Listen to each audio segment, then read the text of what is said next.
Well, if the heat seems to be affecting your mood like it has been with mine, you're definitely not alone. Psychologists say it can be easy for some to fall into summer depression, which is a seasonal affective disorder. Health reporter Bianca Castro has details. The excitement at the beginning of summer, with endless possibilities of lazy days at the pool or dream vacations, may have dried up by now that North Texans are in a seemingly endless stretch of scorching heat. Well, summer depression is a thing. It's a lot like the winter blues, except in the summertime with summer depression, you have that insomnia, you want weight loss, anxiety, you're irritable, your thought process is really not there because your schedule is off. Clinical therapist Ashley Lowe-Simmons, founder of Conversations with the Clinician, says lots of factors come into play. Routines are out of whack. The long hours of sunlight may affect your sleep. Summer heat alone can leave you fatigued and energy depleted, which are feelings often linked to depression. There are also money-related worries that can have a big impact. You want a vacation, you want to go places, do things, experience things, and if you don't have a financial budget for that, that can affect you because you feel left out and you're not able to socialize. If depression runs in the family, you may be more prone to seasonal affective disorders. Whether you think you have the summertime blues or something more serious, finding coping tips online or seeing a mental health professional can help, as we all wait for some relief from the sizzling summer temps. Experts say getting enough sleep is key to beating the summertime sadness. As some Americans experience this heat burnout, many are also experiencing the effects of long COVID. Many are also out of work due to ongoing symptoms such as fatigue, cognitive dysfunction, heart palpitations, depression, insomnia, and headache. Long COVID could also cause symptoms to come and go, and new symptoms may arise. One long-term COVID symptom many experience is the loss of smell. And there's work going on in Philadelphia to understand why. Lauren Make reports. From the summer smells of the boardwalk to a whiff of a favorite flower, for some people, COVID took it away. As a population, we really just don't realize how important our sense of smell is to understanding our world. So when people lose it, it's really devastating. Dr. Steph Hunter is a postdoctoral fellow at the Monell Center in University City, where they study taste and smell and how it relates to health. What is it about COVID that can affect your sense of smell? So the virus affects the supporting cells in our nose. At Monell, they're studying the connection, passing out these cards in a project funded by a grant at a COVID-19 testing site.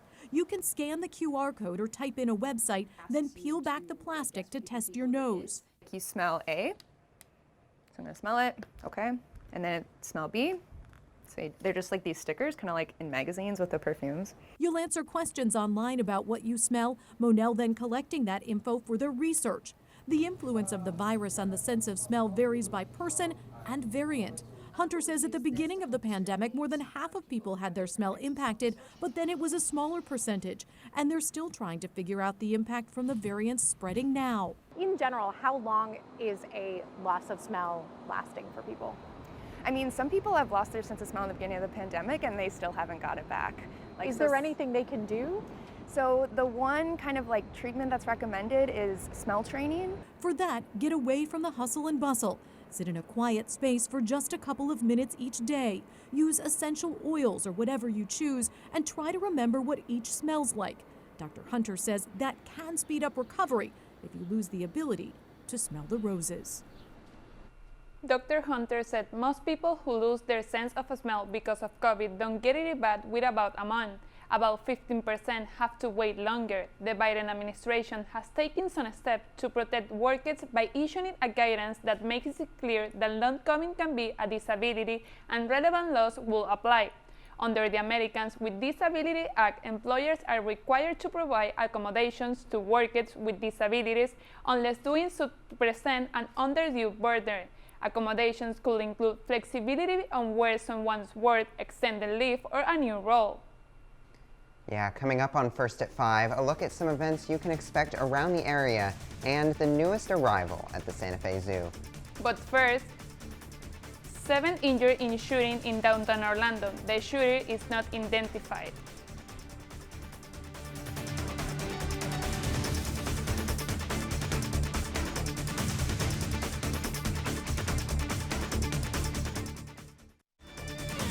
You're watching WUFT-TV News. Welcome back. Authorities in Orlando are looking for the person responsible for a shooting that left 7 people injured. Officials say a large fight broke out Saturday night before one of the people involved pulled out a handgun and fired into the crowd. The victims were taken to local hospitals for treatment and they are all expected to survive. Police are checking surveillance video from the area, but no suspect information has been released at this time. Officials have, quote, increased safety measures and resources in the area and are looking at increasing those resources permanently. 2 people died when a small experimental helicopter crashed at a farm near Melrose. The gyrocopter went down in clear weather Saturday morning. The Clay County Sheriff says it was badly mangled and burned, and she says it's lucky that it didn't hit a house or barn. Rat courses are back. The Women's Self-Defense course is free and available for those aged 13 and up. All classes will be held on Santa Fe College main campus. The first one starts August 15. If you would like to register, contact the Alachua County Sheriff's Office. For many, going out and participating in this kind of activities depends on the weather. That's right, Vicki. After the break, Derrah will be back with a deeper look at our local weather. Stick around.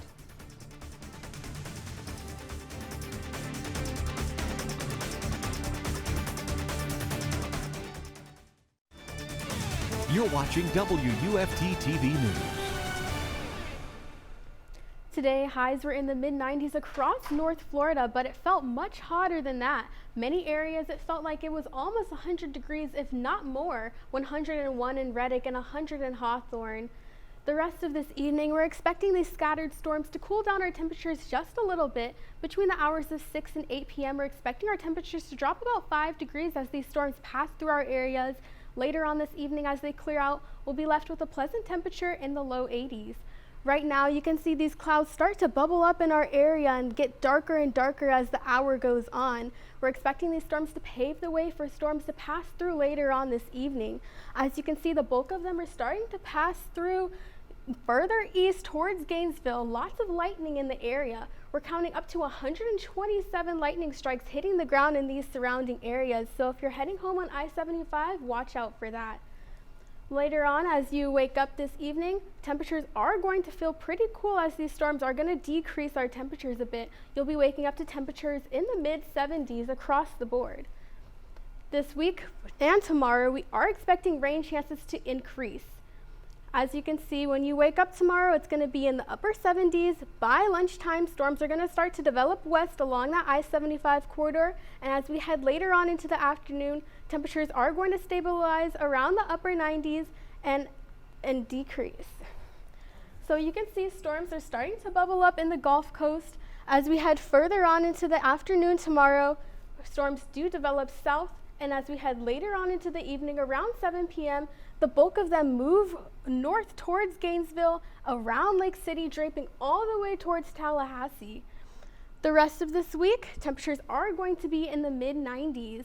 The bulk of our storms are going to cause temperatures to decrease and fluctuate, and our rain chances do significantly increase on Wednesday. Friday, the rain chances ramp back up again, and Saturday and Sunday we are expecting to be wet. I wouldn't cancel any outdoor plans yet, but just be prepared. Back to you. You're watching WUFT-TV News. Welcome back to sports. I'm Cristina. Santiago. Gator Nation, football season is just right around the corner. The Gators football fall camp begins tomorrow.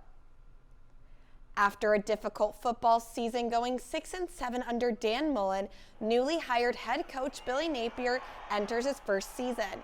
He is planning on rebuilding Florida's football culture, and that process starts with the season opener on September 3rd against Utah. Now moving into the NFL, Cleveland Browns quarterback Deshaun Watson has officially been suspended for the first 6 games of the 2021 season without pay for violating the NFL's personal conduct policy. Watson was accused of sexually assaulting 30 women and has not played since January of the 2021 season. The disciplinary officer proceeding over Watson's case stated Watson's pattern of conduct is more egregious than any before reviewed by the NFL.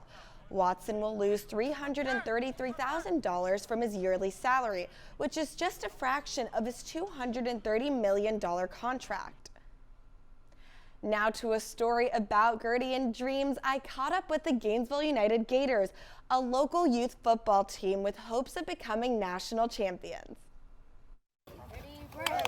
Gainesville Elite Gators and Greater Than Me Hurricanes combined forces to create a new team, the Gainesville United Gators. Linebacker Ace sets important goals that he plans to achieve.